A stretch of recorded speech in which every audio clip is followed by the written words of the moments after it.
Драги мои пријатели и пријателки, добро вечер. Ја можам да извадам маската и ракавиците. Сам сум во студио. Моите колеги се на своите места во нивните позиции за реализирање на програмата. Секако вечерва ќе имаме повторно гостин и тоа ќе биде на оној најдобар начин. Добро што оваа криза, можеме да продолжиме да функционираме нормално со тоа што гостите сепак ќе ги имаме на поинаков начин, телефонски, Skype, Viber, вчера беше на Viber, претходно беше на Skype, вечерва ќе биде телефонски. Мал само краток вовед да ви дадам дека една недела сме полициски час. Повеќе недели сме во карантина и изолација и денеска е петок. Петок би требало да биде ден кој го чувствуваме како релаксација, завршуваме со обврските, неделните обврски и да се препуштиме на нешто забавно. За жал, ќе продолжи монотонијата. Ќе продолжи и монотонијата на секојдневното битисување во затворен простор и ќе продолжи постојаното гледање со едните исти луѓе, постојано една иста рутина, помалку свеж воздух и надвора, повеќе затворени во 4 ѕида. Знаеме нашето суперего и тоа како добро знае зошто се ова го правиме, но утре, сабота и недела повторно ќе имаме полициски час, овој пат почнувајќи од 16 часот. Станете рано и што се вика изнашетајте се цел ден за да можете психички да го издржите се ова. Разговаравме со лекар за короната, разговаравме со нутриционист како да се храните, а вечерва ќе разговараме со невропсихијатар од Ачибадем Систина, тој мојот драг пријател Владимир Ортаков, кој очекуваме да го добиеме на линија во секој момент. Со него ќе разговараме за општата состојба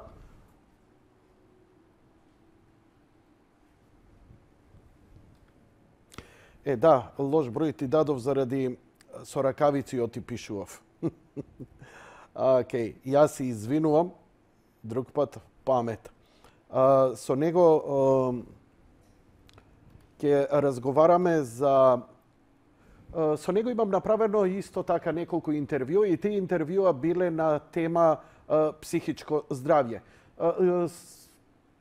Појавите пред неколку години, многу честите појави на панични напади, борбата на луѓето кои се опоравуваат или се справуваат со тешки заболувања, а сега невропсихијатрите ќе имаат уште поголемо значење и работа и мислам дека вечерва е многу значајно да ги послушаме советите, бидејќи нивните совети можат добро да ни дојдат во оваа ситуација. Имаше еден хумор дека имало 0 кражби, 0 сообраќајки, 0, не знам, такви прекршоци, но зато имало 125.000 домашни расправи кај што интервенирала полицијата. Нормално е луѓе затворени во нашите тесни станчиња кои ги сметавме за многу за многу модерно. Вакви проблеми сигурно нема да имаат луѓето што имаат куќи со дворови, што се надвор од урбаните средини, но ова ќе биде и тоа како прилично голем проблем за сите вас, драги мои пријатели и пријателки. Значи, го имаме на линија мојот драг пријател, доктор Владимир Ортаков од Ачибадем Систина. Докторе, добро вечер. Добро вечер, се слушаме. Да, одлично се слушаме. Докторе, добре дојдовте. Ја дадов еден вовед, може би не го слушнавте. Една недела полициски час, дојде викенд и наместо викендот да се релаксираме, повторно идеме во една стегната ситуација. Сега за сега луѓето добро се држат. Дали сметате дека понатаму оваа ситуација на самоизолација, седење во 4 ѕида, со едните исти ликови, колку и да ги сакаме, може да доведе до конфликти и како да се однесуваме ние нормалните, да речеме, а што треба да преземат оние кои имаат некои состојби, како што се депресија или некои други психички состојби, кои оваа ситуација може да им се амплифицира рапидно и во не знам какви. Па би ве замолил за едно стручно мислење ваше. Прво да ги поздрав, испрекинато се слушам од да ги поздравам сите оние кои што следат оваа емисија. Јанко, сакам тебе да те поздравам. Добро вечер на сите. Прашањето е многу логично и многу често се повторува денес. И тоа е нешто што се случува сега, во овој момент, е нешто што, како што зборував и во неколку други наврати во моите емисии, нешто што не е видено код нашите генерации, барем оние кои што се, да речеме, до 70 година од животот. Прво, за да не го заборавам, беше прашање од неколку дела, секако дека на некој начин ќе влијае психологски на луѓето, дефинитивно. И пред се сакам оној последниот дел кој ме праша да го одговорам. Оние луѓе кои веќе имаат некој постојби, спомната беше депресија, секако анксиозноста е спомнувана. Не мора да значи дека ќе ги амплифицира своите симптоми, дека тоа ќе прогресира, едноставно некако бидејќи тука се работи за реален, за еден многу реален страв. Се извинувам.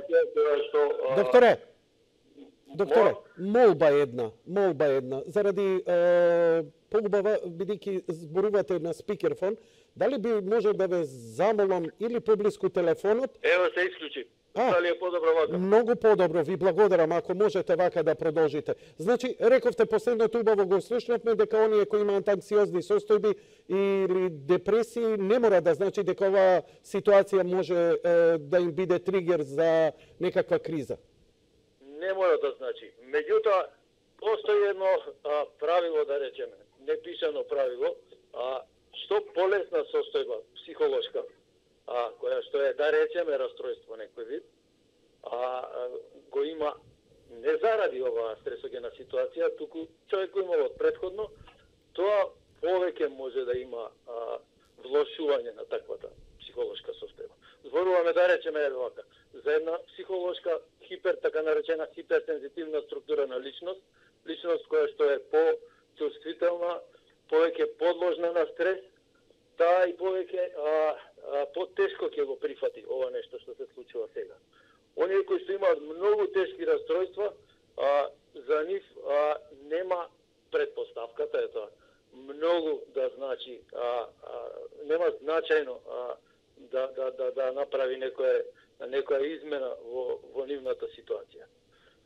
Како и да е, сите ние сме афектирани од ова и секако дека ова не е нешто што е лесно, меѓутоа тоа не значи дека треба сега да очајуваме и да влегуваме во очај, во паранои, во тоа, во обсесии некои, како да се заштитиме и така натаму. Што убаво вака кога лекар ќе ми каже не се нервирај, не влегувај, а не го знаеме механизмот. Баш на моите колеги им кажав кога вашиот колега од Дачи Бодем Систина после стентот која го добив, кој ми рече и немој да се нервираш. И ја тогаш експлодирав, го прашам, а што е нервозата? Па тоа е реакција на ова. А што предизвикува? Па адреналинот. А што е адреналинот? Па тоа е надбубрежна жлезда. И како се контролира таа? Не се контролира. Ме разбирате? Значи, практичните совети како да останеме нормални оваа ситуација и како да избегнеме конфликтите дома со најблиските. Прво треба да прифатиме дека ова нешто, дека сите ние го имаме стравот и дека стравот е составен дел од нашето битие, од нашата психа. И не можеме ние туку така да го избришеме, не можеме на копче. Нема копче за да се исклучи надбубрежната жлезда или адреналинот. Едноставно ние сме различни, нормално и различно реагираме на надворешен стрес. Меѓутоа, ретко кој ќе биде незафатен од оваа ситуација. Сега, она што ние сите им го кажуваме на нашите пациенти, мисли позитивно, не функционира баш туку така. Значи, сега се преформам на некоја ситуација која што не подразбира некој акутен, некој реален, да речеме, надворешен стрес, меѓутоа формулата не постои единствена формула, не постои формула која што човек ќе го смири во оваква ситуација веднаш и која што ќе го направи индиферентен спрема некоја ваква ситуација. Значи, прифаќањето е битно. Треба да се прифати дека ние имаме страв. И ако постои некоја техника, тоа е да речеме да пробаме некако да го свртиме вниманието кон нешто друго. И тоа не е туку така лесно, лесно е да се каже. Најчесто тоа се прави со алкохол и со храна. Ако ништо друго, да бидеме врзани за информации за она што се случува. Треба дозирано да си го примаме тоа. Тоа можеме ние самите да си го одредиме колку дозирано ќе биде, меѓутоа не мора секој 10 минути да ја следиме ситуацијата за прогресот, да речем, на оваа пандемија. Што значи тоа? Изложеноста на такви информации за пандемијата, што може да предизвика кај човек? Например, ја гледам свесно, во рете, не се припотресувам, но знам да ме стресе некоја ноќ на море и се чудам од каде доаѓа. Зошто така се случува? Дали тоа во подсвеста ние складираме негативна енергија која ќе мора негде да излезе? Тоа е механизмот на стресот. Значи, пак ќе повторам, ова е реален стрес и нашата психа има одбранен механизам да ја потиснува болката, да ги потиснува негативните емоции, да го потиснува стравот, за да може да се фокусираме кон решавање на или надминување на опасноста. Да кажем, во овој случај ние ја немаме опасноста видливо пред нас, меѓутоа истиот тој механизам функционира. Пред малку, например, лично јас слушам за симптомите на COVID и за некои нови симптоми за кои што немав слушнато и осетив пеперутките, ги осетив во желудецот. И веднаш се стави во ситуација како ја, кога би дошле тие симптоми, што би правил? Веќе влегувам во стрес. Значи, потиснувањето е нешто што несвесно се случува, меѓутоа тоа не значи дека таа енергија негативна се губи. Понатаму можеме да зборуваме за тоа како што би било кога ќе се ослободиме малку од оваквата стресогена ситуација и тогаш може да избие на површина исто така тој страв, меѓутоа дај Боже да дојде до тоа да почне да се развива таква ситуација кога ние ќе ги залекуваме раните од ова кога ќе заврши. Рековте дозирање на информации, дека овие информации претерано следење создаваат одредена ситуација. Мислам дека повеќе од доволно знаеме што треба да направиме и што го имаме, но седиме во домовите со децата. Децата си играат, не слушаат вести, но во секој случај забележуваме дека знаат да појават ниво на стрес. Дали тие, иако не разбираат, се мали, на некој начин нивната подсвест е способна да ја свати драмата која ние ја доживуваме или она што го слушаме од телевизорот и они да им делува. Тоа ме интересира, еве, како една директна помош и како да се постапи тука. Може би некој ќе ме побие, меѓутоа не да нивната подсвест е способна, таа е и поспособна од нашата. Помалку возрастни, да речеме, личности, тоа повеќе може да го почувствуваат невербалното. Нормално дека знаеме да го почувствуваме и во возрастен период, меѓутоа секако дека тие ќе знаат да го препознаат она што го викаме емоција кај возрастниот. Не мора да ја знаат содржината. Они ја примаат емоцијата. Тоа е нешто што е архаичко, да речеме. Со текот на времето тоа се покрива со она што општеството ни го конструира и ние тоа некако не сакам да кажам го забораваме, го потиснуваме. Меѓутоа децата многу добро ни ја чувствуваат нашата емоција. Така да не можем да кажам треба да пазиме пред нив како се чувствуваме, затоа што и ние не можеме да ги контролираме нашите емоции, меѓутоа треба да им дадеме една содржина која што за нив ќе биде прифатлива и која што нема да створи некои морбидни фантазии во нивните глави. Еве, ајде еден практичен совет. Имате 2-3 помали деца, рековте и вие не сте имун, добивате пеперотки, значи човек сте и како нас, иако сте, што се вика, стручњак и специјалист, што значи, така. што значи сочувствувате и тоа како, знаете како име на своите пациенти, затоа сте и еден од подобрите. Кажете ми, како практично да постапиме еве во фамилијата? Ете, ние возрастните во ред сме во паника и така натаму, но мораме све да жртвуваме за децата максимално да ослободи. Што практично треба да им објасниме? Како би им објасниле вие зошто седиме дома, зошто не можеме надвор и тоа да го прифатат? Дали онака вистината или вистината да им ја кажеме на нежен начин или на најсуров начин? Како да им објасниме?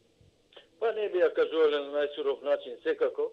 И ние сакаме да го избегнеме најсуровиот начин и ние сами на себе си ја кажуваме на малце поублажен начин.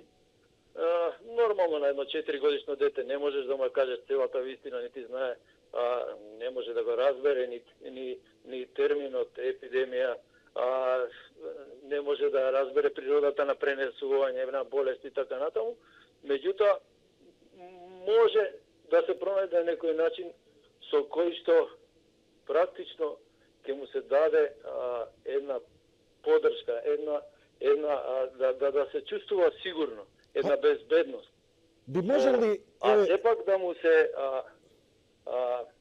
му се пласира тоа дека постои некоја ситуација заради која сега е нешто изменето и не може да го имаат она што го имале во претходните денови, туку треба малку повеќе да бидат изолирани дома. Вие го кажавте ова доста академски. Како би му кажале вие ова на мало дете? Што би му рекол? Јас се извинувам што го спуштам малце нивово, но еве чисто како практично. Имаме едноставни луѓе кои секој збор ваш, например, еве академскиве зборови се издржани и не секој може да ги перцепира. Како практично? Слушај сине, има надвор, не знам што, се ќе биде во ред, ама мораме да издржиме да помине. Така ли треба да му објасниме, или? Па некако така. Детските психијатри и психолози повеќе би знаеле со кои зборови треба да се обратиме, со кој речник треба да се обратиме. Меѓутоа, размислувам сега како би го артикулира, срочил, како би го формулирал јас тоа. Добро. Треба да биде некако формулирано да не остане во неговата глава дека е опасност која што он ќе прими како нешто загрозувачко. Треба да му се даде практично, она што сега ми доаѓа прво, треба да му се даде сигурност од наша страна. Ние сме за него објектот на сигурност, да речеме, ние, родителите. И треба секогаш да останеме доследни во тоа, да му ја дадеме таа сигурност.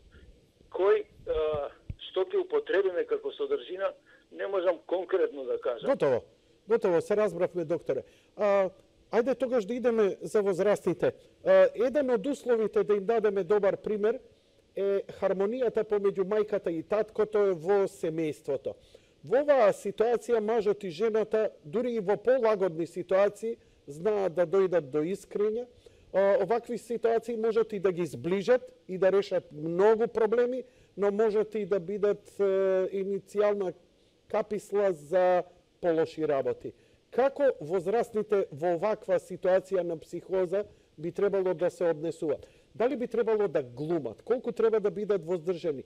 Како да си помогнат? Дали тоа разговор? Што да си кажат?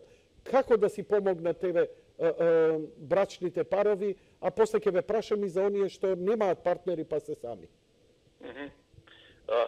Па прво, ваквата ситуација, да речеме, често го спомнуваа тоа, во текот на овие неколку дена се појавуваат доста мои колеги, психијатри и психолози. Зборуваат за тоа како во дисфункционалните семејства е потешко и во изолацијата е потешка. И дека бидејќи дисфункционални овие семејства уште повеќе ќе дојде до израз таа дисфункционалност. Не сум сигурен дали можам да се сложам во ова. Со ова. Прво треба да разгледаме како вид на дисфункционалност. Сигурно не зборам за семејно насилство. Тоа беше нешто што беше цело време споменувано. Меѓутоа, ако постои завладување на односите, може оваа ситуација да допринесе и позитивно со тоа што во несреќа ќе ги спои луѓето. Значи, нема некое правило околу тоа. Што треба да си кажеме? Треба да се држиме за рака. Љубовта е клучот за целата оваа работа. Не значи буквално да се држиме за рака. Меѓутоа, тоа ќе се почувствува помеѓу нас. Сега, индивидуалната структура на личноста исто така и е битна. Без разлика кој е до нас, зависно од тоа како сме скроени како карактери, ние може да реагираме со депресија, со фрустрации, со изблици на импулсивност и така натаму. Треба да се толерираме малку повеќе во сето ова. Меѓутоа, кога сме упатени едни на други, сакам сега оптимистички нагледам на тоа, мислам дека, бидејќи често идам во дигресија, често зборуваме, ова е некоја можеби поука за нас. Поуката исто така би била, резултат на таа поука би можело да биде дека повеќето од луѓето кои што ќе сфатат дека заради банални разлози ги завадиле своите односи, ќе се здружат заеднички во опасност. Добро ти е оваа поента. Дали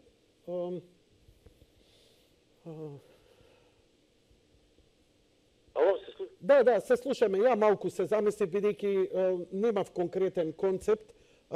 Еве ве прашам, вие сте дали денови идете редовно на работа во Ачи Бадем Систина? Дали се сретнувате со вашите колеги? Да, овие денови одам редовно. Така? Редуцирани е и кадарот и пациентите.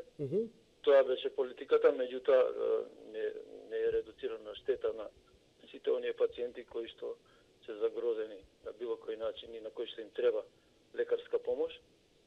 Јас помалку пациенти имам овие денови, меѓутоа ги решавам, да речеме, телефонски. Што беше прашањето? Прашањето немаше прашање, само ве прашав дали идете на работа, а прашањето ми е следново. Имено први на удар и прва одбранбена линија во оваа пандемија се здравствените работници. Вие сте еден сегмент, не сте првата фронтовска линија, секако сте значајната за да се издржи.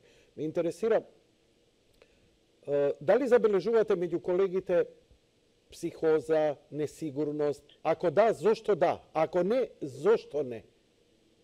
Тоа беше да. Точно, тоа што така да го кажам. Она што го забележувам е, тоа го забележувам и кај мене, некое повлекување во себе. Меѓутоа, пак ќе кажам, не се сите различни. Луѓето сакат да зборуваат и сега единствената тема е таа. Меѓутоа, единствената, меѓутоа гледам дека не се зборува за ништо друго освен за коронавирусот. Не разговараме за уметност, не разговараме за театар, тоа и не ни е овозможено сега, меѓутоа не мора да значи. Некако сме, има меѓу нас секако кои што сакаат да добијат поддршка, меѓутоа она што јас го гледам е дека постои, што е природно, некој вид на повлекување во себе.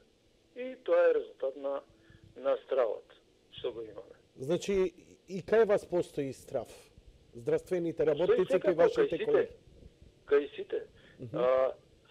Поготово што, она што го спомна, прва линија на борба во овој случај ќе носат медицинските службеници, медицинските служби, луѓето кои работат таму, и секако, она што го зборуваме и сите го знаеме, оние кои што на улица директно надвор ќе бидат изложени како што се припадниците на органите на редот, милиција, војска и така натаму. Меѓутоа, најголемите стресови по savршувањето, пак ќе кажам, може да се јават, тие се така наречени комплексни посттравматски стресогени состојби, пред се кај оние медицински лица кои што директно ќе работат со тешките болни од корона, ќе гледаат состојби, сега не сакам да ги плашам луѓето, меѓутоа оние кои што гледаат загрозувачки состојби, и кои што слушаат за ситуации, а работат во такви загрозувачки состојби, слушаат за тешки ситуации, кога ќе се демобилизираат нивните снаги на потиснување, можеби ќе кај некој од нив ќе има малце потешки проблеми. Вашиот колега, исто така од Ачи Бадем Систина, Угриновски, овде кај во едно интервју, вели да се најде балансот помеѓу да бидеш стегнат, но да не бидеш во стрес, бидејќи во моментот на опуштање, кој ќе речеш, олеснување, помина, тогаш сите проблеми излегуваат, вика. На виделине и вика, безбројни проблеми здравствени се јавуваат, физички здравствени, не само психички. Па така да се надоврзувам на неговата изјава со вашата. Кажете ми, ја ќе разговарам и со вашите колеги, бидејќи сега постои едно обединување во здравствениот систем. Ачи Бадем Систина ги понуди на јавното здравство своите капацитети, хотелот Ибис и сите ресурси на располагање на здравствениот систем на Македонија за да се соочиме со оваа пандемија. Ова беше бурно поздравено од сите. Дали ваквите масовни искази на солидарност може да помогнат за едно подобрување, да се надмине оваа ситуација и да се издржи овој недоброволен притвор, затвор што го имаме сега? А ова е дека последното кое е дека тестирање има во Ачи Бадем Систина, чија процедура трае само 10 минути и тестот е 1200 денари. Да, и тоа е нешто што се случува овие денови, што се почна. Солидарноста апсолутно е нешто што е исто така клучно. Луѓето кога ќе споделат својот страв, својот стрес, несреќата, многу подобро се чувствуваат кога ќе видат дека не се сами на овој свет. Она што го спомнав пред малку, таа некоја внатрешна повлеченост. Тоа беше моја обсервација, можеби моја проекција, како викаме ние, психијатрите, психолозите и така натаму. Затоа што можеби тоа е мој механизам личен. Меѓутоа, сплотеноста во одредена несреќа, секако луѓето ги прави побезбедни и посилни. И да се вратиме на она што го рекол мојот колега Угриновски, секако и психолошки и телесно ние треба, кога ќе дојде она време кога ќе заврши се, постапно да го намалуваме стресот. Како и што ќе се случува, што би бил начин, кој би бил начинот тоа да го правиме, тоа е веќе друга приказна. Меѓутоа, секое нагло опуштање, секое нагло преминување од некоја динамика која што е многу интензивна во спротивно од тоа, може да биде штетно. Ама за тоа понатака, отом потом, што би рекле. Значи, кога ова ќе помине сите ние што сме инволвирани, да не речеме како заврши Втората светска војна, ура, и после година-две почнуваат некои чудни демони да не гонат. Значи, постепено, свесно, како што влеговме, така и да излеземе, ако ве разбирам добро. Да, апсолутно. Постои една состојба што се вика посттравматски стрес, посттравматско стресно расстройство. Кај луѓе, поготово кои што се случува, кај луѓе поготово кои што доживеале тешки травматски настани и во тие моменти не реагирале со паника, не реагирале со било каква психолошка реакција која што би била видлива, и за да не, тоа е пак дел од некој несвесен механизам. Практично психата се фокусира на разрешување на стресогената состојба. Меѓутоа, потоа, сите оние се тоа на што било потиснато, како што реков пред малку, и болката, и стравот, и сите негативни емоции можат нагло со опуштањето да предизвикаат бура. Кои се И да техники, предизвикаат- кои се техники овој стрес, оваа психоза што имаме? Знаеш, ми се јавуваат луѓе, бидејќи знам дека кога комуницирам со нив во емисија, и добро е било што да збориме, он се осеќа, бидејќи сега не смее да иде по комши и по гости, комуницираме на некој начин и тоа е некако одвртување на вентилите. Но од друга страна викаат, па и овие емисии само за тоа збориме психоза и така натаму и така натаму. Што е по вас техниката? Да се издуваме, да се изнавикаме, да се изнаурламе, да се изналокаме, ако ни дојде или бидејќи како да контролираме, а да не потиснуваме, нели? Сепак нормален човек, цивилизирани луѓе сме, нема голи да трчаме по улица како охриѓанецот. Не. Повеќе Сега да не идеме во крајности, често се зборува тоа да се изнавикаме. Океј, и тоа не можам да го негирам како нешто што би било пожелно. Али изнавикај се на балкон. Изнавикај се во природа, негде, на балкон. Она што е, пак ќе кажам, клучот во оваа ситуација е така наречената вербализација. Да си го кажеме, да зборуваме за она што го чувствуваме. А затоа ни требаат други луѓе. Требаат луѓе до нас. Друго што би било техника. Техника би било да ги пронајдеме нашите афинитети кои што сме ги заборавиле, да речеме она што ми доаѓа. Нашите страсти. Сигурно сме имале некои хобија. Да се вратиме малку во детскиот период, да ја развиеме, пак да ја поттикнеме нашата фантазија, која што со сите овие секојдневни обврски сме оставиле во некоја фиока и воопшто ни не ја отвараме. Секако голем дел од нас ќе пронајдат нешто што ќе може да го замени она што им го одзема времето во секојдневието пред да се случи оваа ситуација. За да можат во оваа ситуација да не бидат само со неа, туку и да се отргнат малку од неа, како да кажам. Да споделам со теб. Би било тоа. Да. Се зборува често за вежби, за дишење, за релаксација и така натаму. Во крајна линија ние не сме затворени во 4 зида постојано во текот на денот. Да. Значи ние имаме голем дел од денот кога ни е дозволено да излегуваме. Сега, нормално ние сме ограничени во тоа како комуницираме со другите луѓе. Меѓутоа, се сеќавам дека ти лично ми спомна дека вие после емисија седнувате и пиете кафе, 10 луѓе, не знам, онлайн. И тоа не е лоша идеја. Да. Тоа е дружење.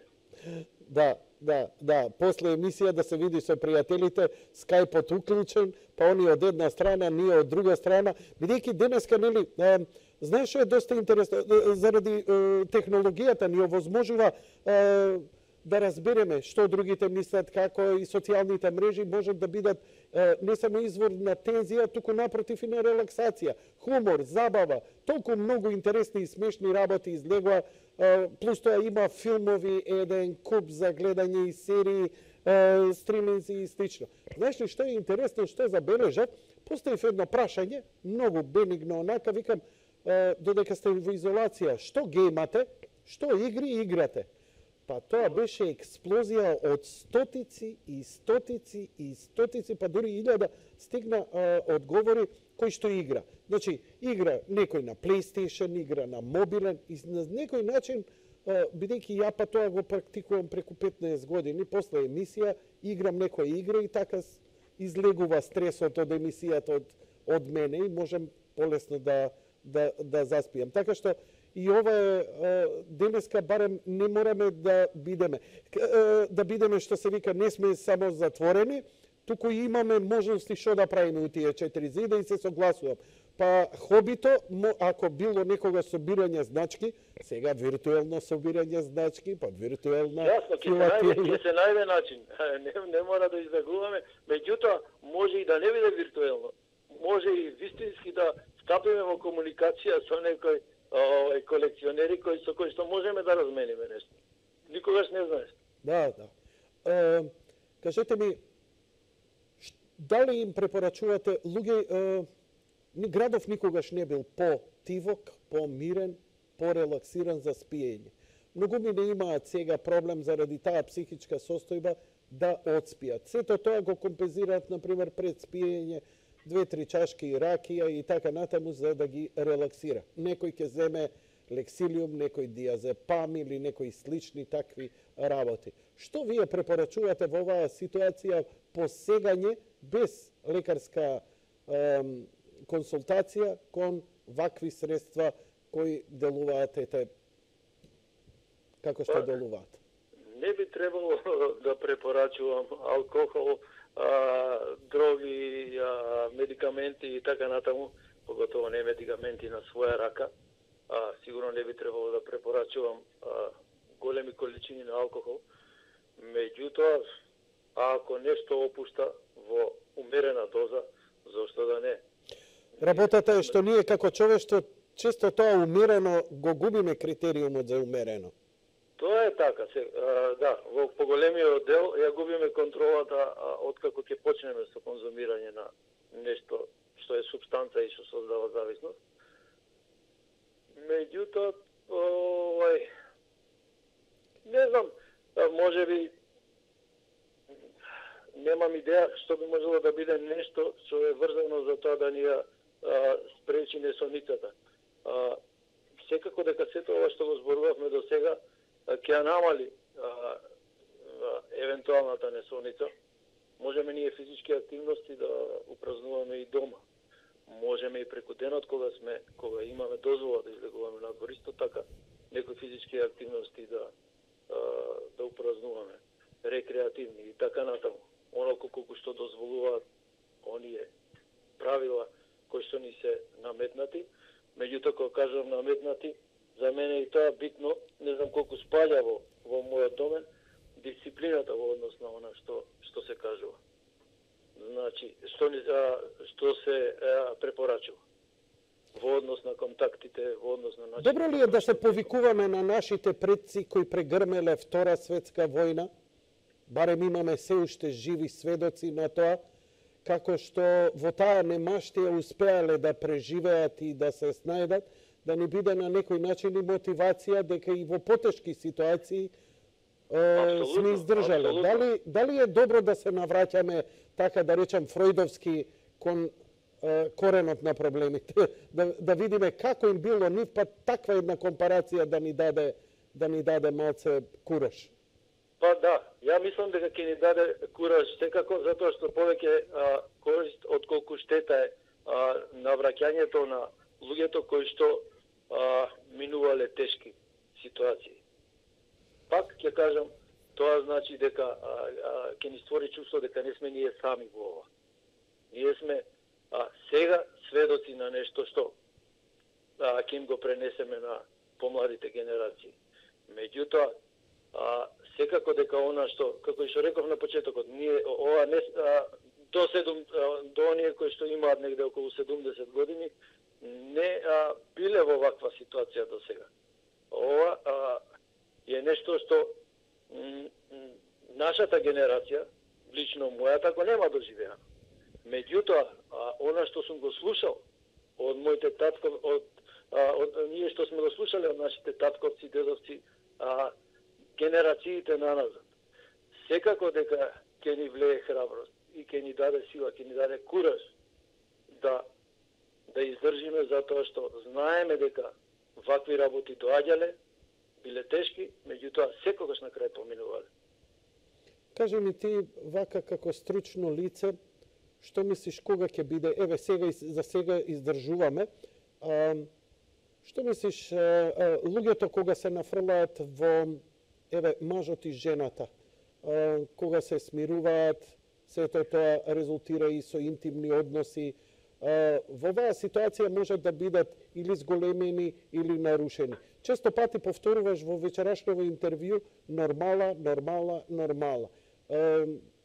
Тешко е сега интима човек да добие. Од една страна интимните односи, некои оние што се со семејства и може да си ги приуштат, но оние што се помлади, кои се и најчесто кои го прекршуваат и полицискиот час, едноставно нивните инстинкти и нагони ги тераат да трчаат, да се прекачуваат преку прозорци, кои заради зависности, а кои заради зависности од љубов, заради еротика и така натаму и така натаму. Што имате да кажете вие за овие силни човечки инстинкти и пориви во ваква ситуација? Па тие остануваат. Вчера имав прилика да зборувам на нашиот Систина лайвстрим на Facebook. И единствено нешто за што реков, не дека имам за другите работи одговор кој што сум сигурен дека е добар, меѓутоа реков за ова за прашање немам одговор. А конкретно се работеше за тоа како двајца млади луѓе ќе остварат својата љубов кога се привлечени еден кон друг, а во ваква ситуација не живеат на исто место, се со своите фамилии, секој на своја страна. Не знам, секој би можел да се најде на некој начин, меѓутоа секако дека не е лесно. Дали сега вашите колеги во слична психијатри, невропсихијатри, психолози можат, дали би требало, дали би било поводно да се почесто вие од Систина почнавте и со тие лайв стримеве и вечерва се јавувате, чувствувате дека има потреба јавноста и за ваков сегмент веќе еден да разговара. Дали и вашите колеги би требало да бидат подостапни, например, не знам, на Вибер, на мејл, да разменуваат информации со своите пациенти, со оние кои не биле пациенти, а веќе чувствуваат и бараат некаков совет? Јако, тука би рекол и да и не. Не смее да не има премногу. Затоа што конкретно за мојот домен, психијатрија, психологија, психотерапеути се јавуваат, правиме психијатризација од една страна на целава состојба, од друга страна ги фиксираме за размислување кога останатите бранши од медицината, гранки, соматските, практично ги фиксираат луѓето на размислување за болест. Она што ти го кажав пред малку. Случајно го вклучувам телевизорот и слушам дека симптомите, освен оние што јас ги знам и на кои што сум решил дека се прилагодувам, одеднаш некој ми кажува дека се малце потешки од тоа што ја мислам. Значи, не треба да не има и премногу, не треба да не има и со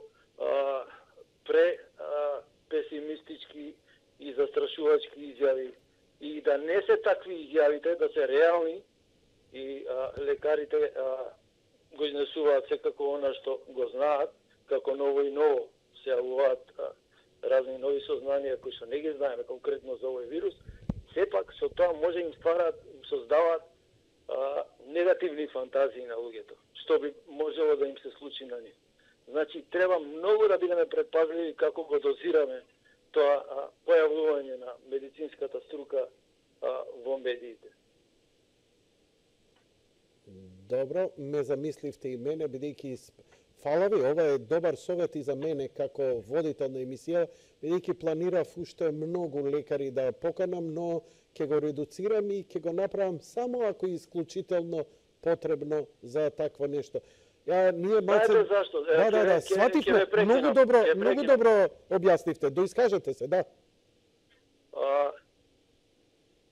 Сакам да кажам дека практично ние сите ги знаеме веќе многу добро симптомите на оваа болест. Ние сме толку информирани, кога зборувам ние, не медицинарите, лаиците, сите, за тоа како се пренесува, како да се заштитиме, што треба да се направи во оваа и оваа прилика, која е статистиката, во кои земји, што се случува. Така да не мора толку многу медицински лица да влегуваат, плюс да ни додаваат од она што ние веќе го имаме како стрес. Тоа ми беше поентот. Докторе, ја секогаш после разговорите со вас, ја дојдов во многу лоша состојба, да ви кажам, затоа што се држам расположено во она и така натаму ги забавувам гледачите.